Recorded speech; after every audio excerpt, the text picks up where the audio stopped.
आपका और आप सभी साथियों का।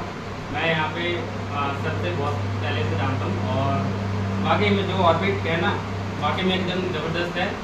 आप ये जो घर में मेडिसिन लेता है ना एक्स्ट्रा, जैसे सर दर्द या फिर पेट दर्द, घुटनों में दर्द, आप उसे एक हफ्ते, ज़्यादा नहीं, एक हफ्ते ये दूध पिला के देखो, वो मेडिसिन छोड़ देगा, कहेगा मैं ये और कहाँ से लाई दूँ, मुझे बोतल और दो।